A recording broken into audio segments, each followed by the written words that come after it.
Pessoal, vamos lá, vamos já iniciando aqui e falando sobre essas questões. Eu preciso comentar com vocês do que falamos do mapa de Levi-Jennings, e ele se complementa, como eu comentei com vocês, com as regras de Wesker, que o mapa de Levi-Jennings ele traz para nós aquela questão, como eu comentei, em que você tem a possibilidade de fazer ao longo, né, do mês todas as análises, todos os testes que você tem como possibilidade de, por exemplo, você faz isso usando um padrão, né, principalmente, em que você tem lá, dei o exemplo da glicose, por exemplo, uma glicose de padrão 100.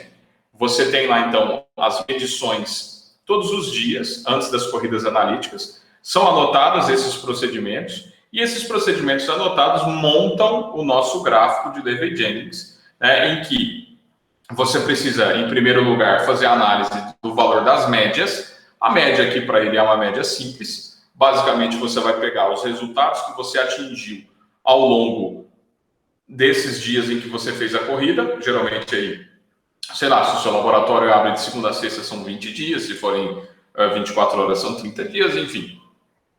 Você, então, faz o cálculo de quanto deu os resultados e divide pelo número de eventos. Por exemplo, se você fez, por exemplo, durante 30 dias, exames de glicose, os resultados que a glicose deu ao longo dos 30 dias, você vai somar todos os resultados, ou vai colocar no Excel. Eu mandei para vocês a planilha, facinho de você montar, ou tem o QualiChart também, entre outros programas que usa para poder fazer a análise desse processo de Levi-Jennings. Você vai somar os resultados que você adquiriu ali, você montou, que você fez, na realidade, ao longo dos 30 dias, e depois de 30 dias você vai somar todos os resultados, você fez em 30 dias, vai dividir por 30. Tá? Então você tem a média. Dentro dessa média, nós fazemos dentro daquele processo matemático que eu mostrei para vocês, o desvio padrão, que na verdade é o valor que circundou a média, seja para cima ou para baixo, em que depois você vai montar no mapa a média, que vai vir o centro, né, o eixo X central do gráfico. Acima, você vai ter aí os desvios padrões, que normalmente você vai fazer 3. Mais 1, mais 2, mais 3, desvio padrão. E abaixo, menos 1, menos 2, menos 3, desvio padrão. Você monta o gráfico de Levi-Jennings. Pois bem, legal. Montei o gráfico. Fiz as análises ao longo dos dias em que você disse. Montei, né, somei ali como é que a reta montou o gráfico para mim. Legal. Ao longo da montagem do gráfico, o que eu faço? Há uma necessidade que você tem como função primordial de ser feita, à medida em que você vai montando ele, é aplicar a ele as famosas regras de Wesker. E essas regras de Wesker, né, que então eu trago para vocês, o que basicamente você tem em relação a elas? Essas regras de Wesker, como eu estou colocando aí agora para vocês, elas vão trazer agora qual a funcionalidade, né? O que você vai, então, agora, de posse dos dados em que você foi montando esses gráficos, onde você poderá intervir com regras chamadas de alerta. A regra de alerta vai te trazer a informação de, como o próprio nome diz, cuidado, teu resultado deu tal. E isso traz para nós aí uma regra de alerta. Então, cuidado aí em relação a isso, em relação a uma manutenção, em relação a uma calibração e etc. Ou poderá infringir uma regra chamada de regra mandatória. A regra mandatória, se ela for infringida, você não pode liberar o resultado. Por isso que, obviamente, o gráfico tem que ser montado e aferido antes das corridas analíticas. Então, você chegou lá, dentro da montagem do teu gráfico, você vai fazer isso lá na tua corrida analítica, que começa pela manhã, pela tarde, pela noite, pela madrugada, enfim. Você começa a fazer. Tá? Ou você pode poder também montar uma regra para o dia todo. Tá? Eu monto uma regra sempre às 8 horas da manhã e vou montar uma outra análise de regra a partir das 8 horas da manhã do outro dia. Não tem problema. Você simplesmente precisa fazê-la.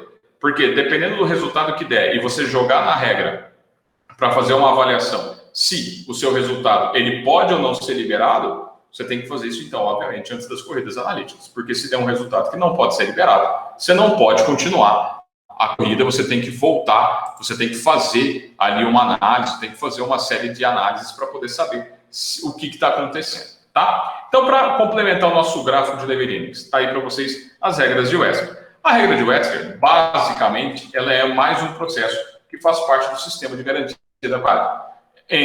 Desde lá de trás, né, que eu coloquei esse slide aí para vocês, relembrando, desde o usuário que chega para poder fazer análise, você vai passar por vários processos analíticos, né, antes de fazer os exames, o processo analítico, o processo depois de liberação do resultado, ou seja, pós-analítico, até a chegada do laudo, e dentro, obviamente, de todo esse processo, tem que existir um controle de qualidade interno e também externo, que é o SIC e o SEC, tá? O CQI ou CQE, tá?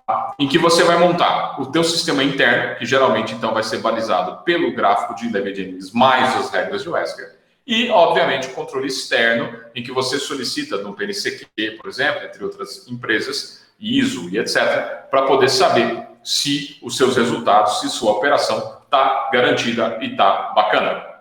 Bom, as regras de Wechsler trazem uma historinha, né, que é a historinha do Wechsler em si, que ele diz assim, como é que ele montou o gráfico, como é que ele montou as regras. Ele traz aí, né, que isso é uma história extraída do livro, inclusive, do livro das regras de Wechsler, do próprio Wechsler, que diz que, primeiramente, uma descrição não técnica, para vocês entenderem, basicamente, o que ele montou, né, vamos assim dizer. Porque a ideia das regras de Wechsler é também chamado de processo de regras múltiplas.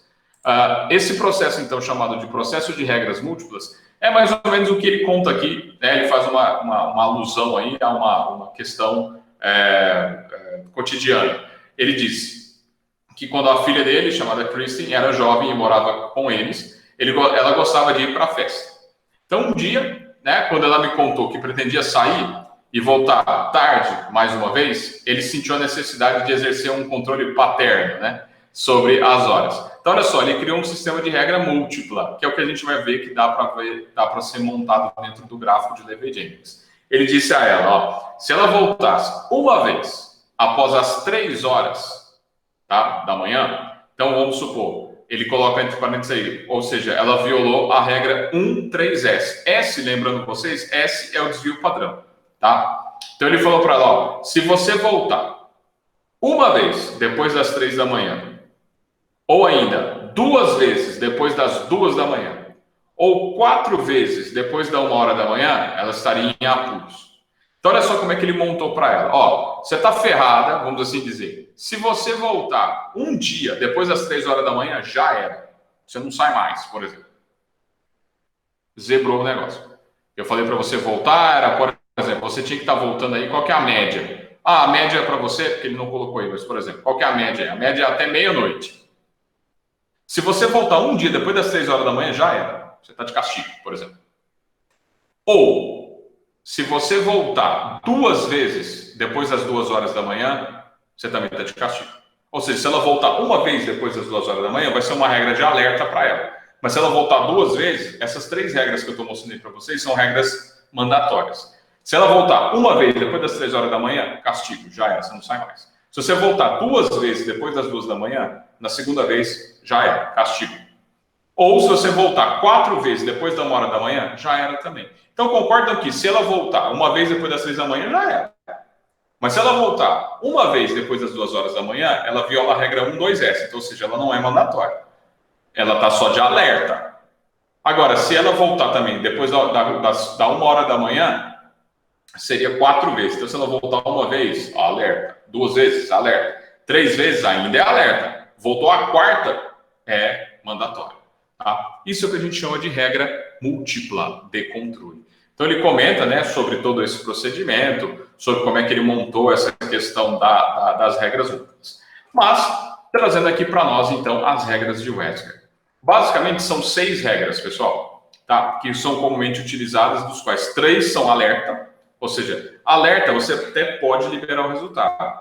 Mas, fora isso, se você ainda pode liberar o resultado. Agora, tem outras 3 que são mandatórias. Se elas forem infringidas, você não pode liberar o resultado. Você tem que voltar tudo aí, fazer uma calibração e etc.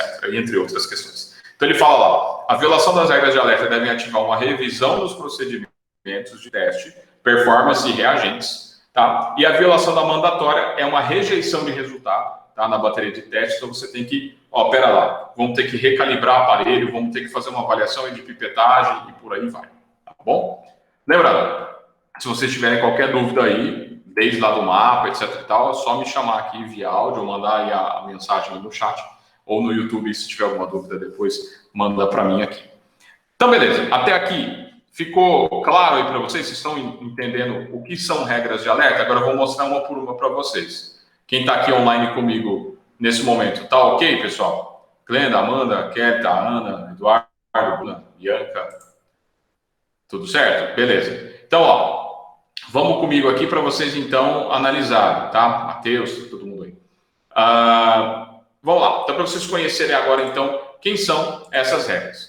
A primeira regra, lembrando, só para frisar, regra de alerta, você pode liberar o resultado, porém ele te enseja numa análise minuciosa que, tipo assim, como a própria palavra fala, é um alerta. E aí? Cuidado, pode ser que você está num caminho que não é legal, você precisa aí dar uma reavaliada, faz aí uma capacitação, um treinamentinho interno, mostra para todo mundo que você violou uma regra de alerta e a gente precisa avaliar. A primeira delas, a gente chama ela de regra 1-2-DP, ou seja, 1-2 desvio padrão. Você vai violar ela, então, se o seu controle de qualidade interna exceder a média em 2, mais 2 ou menos 2 desvio padrão, tá? Aqui tem a nossa média, tá no verdinho aqui. Até 1-2-DP, aqui é um desvio padrão, aqui são aqui são um desvio padrão, ou seja, média, a média tá aqui, tá? Onde eu estou mostrando com o mouse aí para vocês. Aqui é a média. Você passou da linhazinha amarela aqui para cima, essa região aqui é um desvio padrão. Essa região aqui, 2 desvio padrão. E essa região aqui acima é 3 desvio padrão. Tá? Porque alguns falam assim, professor, por que não é aqui ou não? É esse espaço. Então, mais uma vez, a média é esse verdinho aqui central. Tá? Então, a média vai até aqui, para cima, ou seja, até um desvio padrão, a média vai até aqui, e até menos um desvio padrão, a média vai até aqui. Lembra que eu mostrei lá no gráfico de DV Jennings? Quem não lembrar, depois pode voltar na nossa aula da semana passada, em que eu falei, em que, teoricamente, seus resultados devem caminhar aqui dentro, ó, que são os resultados da média, em até um desvio padrão, mais um e até menos um desvio padrão. Então, seus resultados, teoricamente, têm que caminhar aqui dentro, ó. Se ele passar para essa região é de um desvio padrão, aqui é de mais 2 desvio padrão, e aqui em cima mais 3 desvio padrão. Bem como ela pode exceder em menos 1 desvio padrão, menos 2 e menos 3. Então veja aqui que ele está mostrando resultados aleatórios, em que você, determinado dia, você teve um resultado que aconteceu dentro do intervalo de mais 2 desvio padrão, ou seja, a média excedeu em 2 desvio padrão. Está nessa região aqui, ó, essa região de 2 desvio padrão. Então, você excedeu ela mais 2 ou menos 2 desvio padrão. É uma regra de alerta, tá? Você, então, precisa ficar esperto. Falar, ó, teu resultado era para dar aqui, ó. Olha onde ele deu. Ele deu aqui ou aqui. Cuidado. Você ainda pode liberar se seu resultado exceder até esses 2 desvio padrão, seja para cima ou para baixo? Pode, mas ela serve de alerta para você verificar aqui. Teu resultado não está dentro de onde devia. Fechou? Beleza? Segunda regra de alerta, a regra 2-2-DP, que vai detectar erro sistemático e vai ocorrer quando 2 valores consecutivos, tá? Ou seja, professor, deu um dia, deu aqui e outro dia deu lá. Por exemplo, igual essa regra aqui, ó, que eu mostrei para vocês agora. Essa regra, se num dia deu aqui, em outro dia, que não seja consecutivo, tipo, ó, essa regra se excedeu na terça e essa na quinta. É essa a regra de alerta. É a regra 1-2-DP. Agora, se ela aconteceu consecutivo, ou seja, ela aconteceu na terça e na quarta, ou seja, aconteceu num dia e no outro de novo, aí ela já vem para essa regra aqui, tá? Seja, por exemplo, vamos supor que isso aqui aconteceu hoje, quarta-feira, e esse aqui amanhã. Aliás, isso aqui aconteceu ontem, terça-feira, e esse aconteceu hoje, quarta-feira. 2 dias consecutivos, excedeu do mesmo lado, tá? Ou seja, para cima ou para baixo, 2 resultados que estão na 2DP.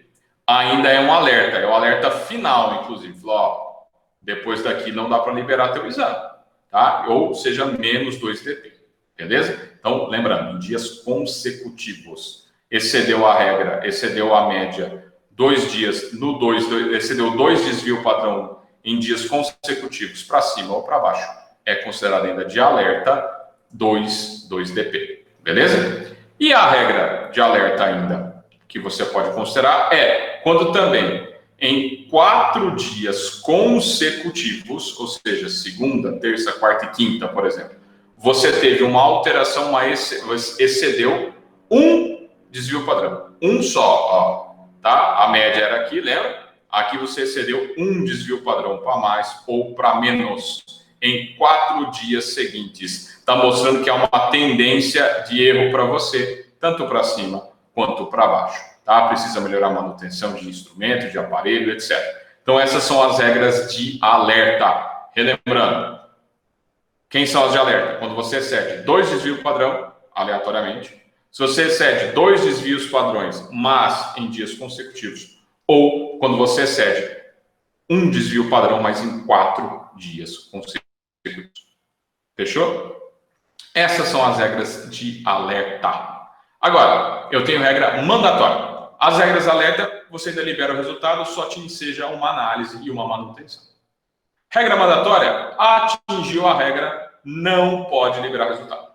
Tem algum problema grave que você precisa resolver antes de continuar suas análises.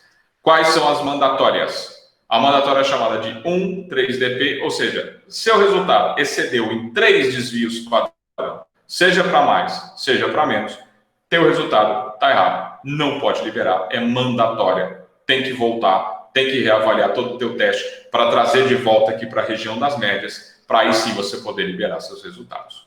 Regra 2, ela vai acontecer quando? Se o seu teste está sendo feito em duplicata, ou seja, você está fazendo 2 testes, está pegando 2 alíquotas para poder testar e fazer uma média entre elas. Se nos resultados que você adquiriu entre as duplicatas, ou seja, você pegou o mesmo padrão e fez 2 vezes o exame para ver como é que estava, se você tiver uma diferença entre esses resultados, tá? Então, se entre os resultados que você encontrou excedeu a diferença entre mais de 4 desvios padrão, tá? Aqui está demonstrado.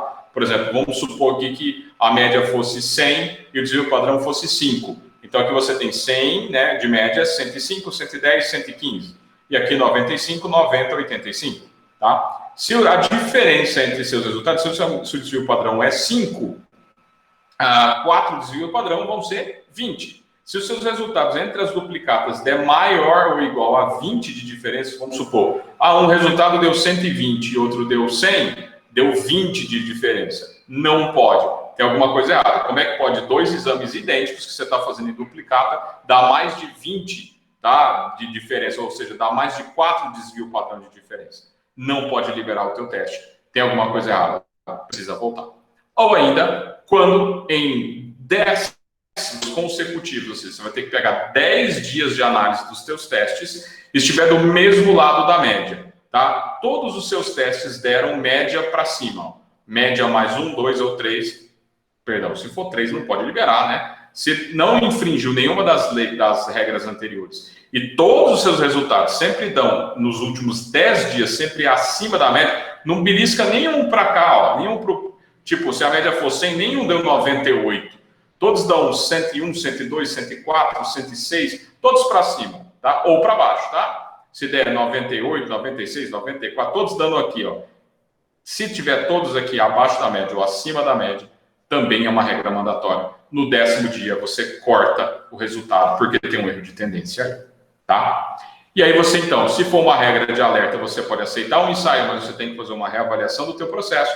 Se for regra mandatória, você rejeita o ensaio e você não pode liberar esses resultados, tá? E as responsabilidades, obviamente, de todo o laboratório é aderir a esse programa de controle de qualidade, pois só com essa análise gráfica, né, você vai conseguir trabalhar e vai ter aí uma melhor análise e um melhor controle de qualidade, tá? Essas, então, pessoal, são as regras chamadas de regras de Wesker, tá? Que você vai usar e vai treinar ela lá no nosso mapa de Levy-Jennings.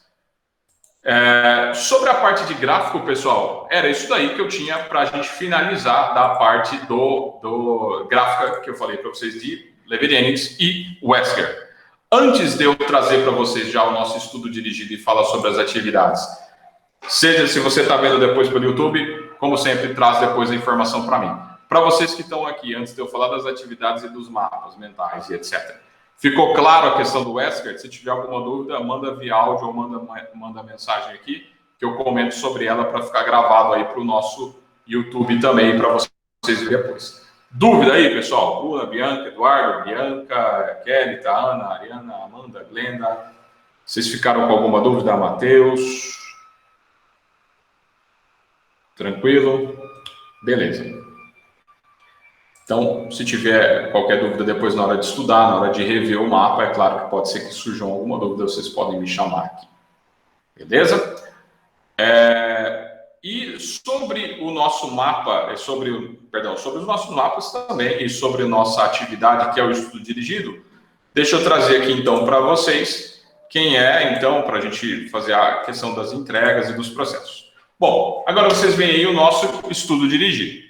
Bom, eu vou colocar depois lá no grupo para vocês e no portal, para quem não tiver o acesso, belezinha, quais são as nossas atividades. Basicamente, tá? Se eu não estiver enganado, trazendo aqui rapidinho para vocês, desde no nosso segundo bimestre, nós tivemos algumas aulas, mas aqui eu só estou fazendo aí uma revisãozinha para vocês rápida, mas depois eu vou colocar lá no grupo, vou colocar um cronograma aí para vocês, para a gente se lembrar.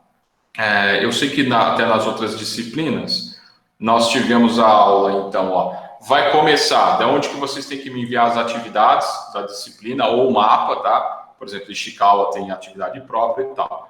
Vocês têm que me enviar até o dia 2, tá? Porque eu vou fechar a nota de vocês no dia 3. Vocês devem me enviar o mapa mental ou a atividade, tá? Que eu pedi, como por exemplo a questão do Ishikawa e tudo mais. Quem não me mandou, quem já me mandou já deu o recebimento, já está bacana.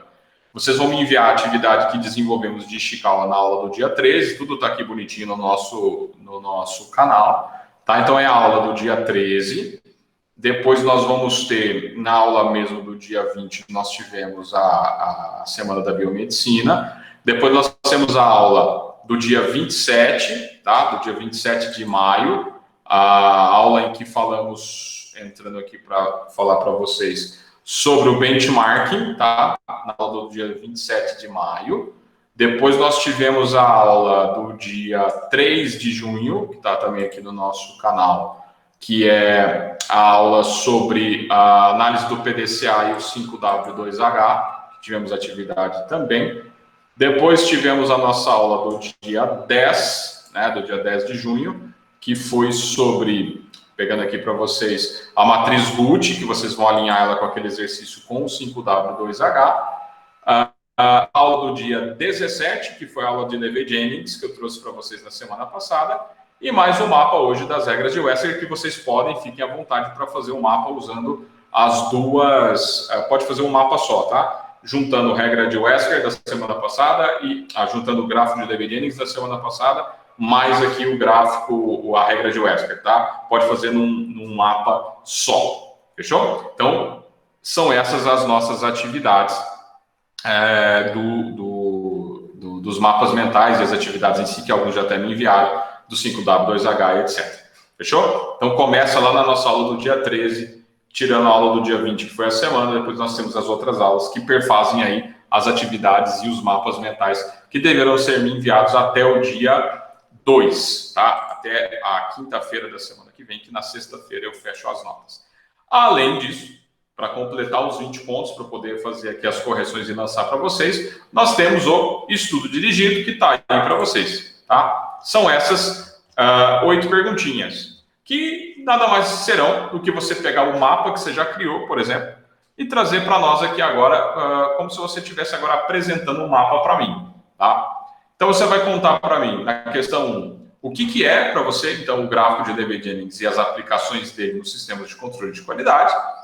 No segundo, você vai me dizer como é que o sistema de controle interno na rotina diária dos empreendimentos de biomédicos, como é que você aplica, qual que é a importância dele, por que você tem que fazer controle de qualidade interno e externo também, tá? Vocês vão relembrar isso aí para a gente, para nossa análise de controle de qualidade. Sobre as regras de Wesker hoje, você vai me explicar, até para eu poder pegar alguma dúvida de vocês, quais são as regras mandatórias e de alerta, tá? Como é que elas funcionam e em qual controle ela se aplica, tá? Dando uma colinha para vocês, está aqui, né, o controle que ela aplica, mas vocês vão contar aqui para mim com as suas palavras.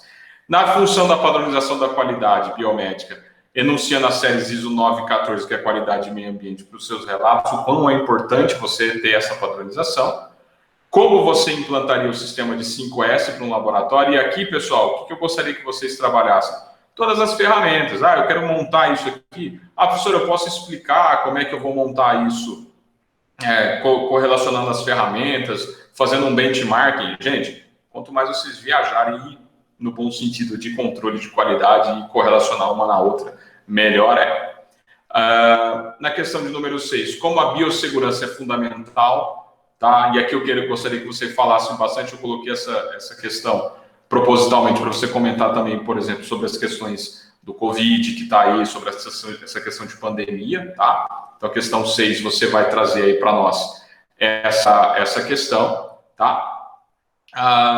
Na questão 7, já eu respondo a dúvida aí de vocês.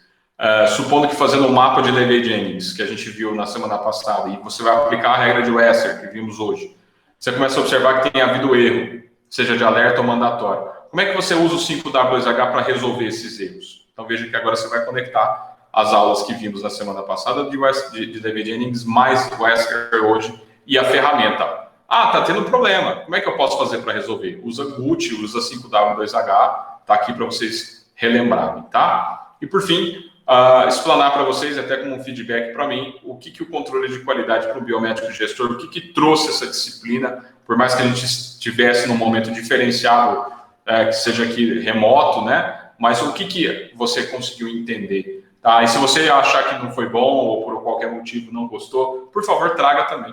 Porque isso daqui é uma ferramenta que eu uso para um controle de qualidade próprio e um controle de qualidade para oferecer para vocês sempre as melhores questões, as melhores possibilidades, beleza? Então, esse aqui é o nosso estudo dirigido. De antemão, antes de eu partir para novas dúvidas, enviou aqui para mim a questão, a Amanda falou que não entendeu a 4. Tá, e a Ana também. É o seguinte... Por que todo empreendimento, seja biomédico ou não, tá? Mas aqui, obviamente, trazendo para nós aqui na questão da biomedicina. Por que toda a clínica de estética ou clínica biomédica de hemato, onde você trabalhar como biomédico, qual a importância que você tem de ter a padronização de todos os seus sistemas? Por exemplo, o quão importante você tem lá, sei lá, um laboratório enorme. Você tem um setor de hematologia, por exemplo, em que você tem lá e trabalham 10 pessoas, sei lá. Você acha que, fulano é diferente do outro? Não, tudo bem, fulano pode ser diferente do outro no sentido de, sei lá, o perfil da pessoa, um é homem, outro é mulher, outro tem um perfil X, tem um perfil Y, mas assim, tecnicamente tem que ser igual. Na hora de você realizar um exame, por exemplo, a qualidade tem que ser a mesma para todos os 10. O respeito ambiente sobre o resíduo tem que ser igual para os 10. Então, quando a gente comentou sobre a série ISO 9014 e de segurança também, que foi a 45, o que você entendeu aqui? Qual a importância de que todos os sistemas, que todos os serviços sigam o mesmo padrão de qualidade, seja ele do ponto de vista administrativo, que é a 9, seja ele do ponto de vista do processo ambiental, que é a 14. Tá? É isso que eu gostaria que vocês comentassem nessa questão aí. Tá? Então, gente, só para poder fechar aqui para a galera do YouTube, o que eu gostaria, então, que vocês montassem e trouxessem aí sobre os critérios dos nossos exercícios. Serão os mapas mentais, que eu acabei de dizer para vocês aí, das aulas que vimos aí nas últimas semanas, ou as atividades, tá? Alguns não são mapa, por exemplo, a questão do 5W2H com o GUT, etc., mais esse estudo dirigido aqui que eu acabei de apresentar para vocês. Todas essas matérias, todos esses processos deverão ser entregues até o dia 2. Por favor, não esperem chegar no dia 2. Já vão enviando para mim, para poder já ir respondendo vocês por e-mail, fazendo aí alguns apontamentos e críticas, para eu poder ter tudo certinho, bonitinho, até o dia 2 e no dia 3 eu fechar todas as notas de vocês. Beleza?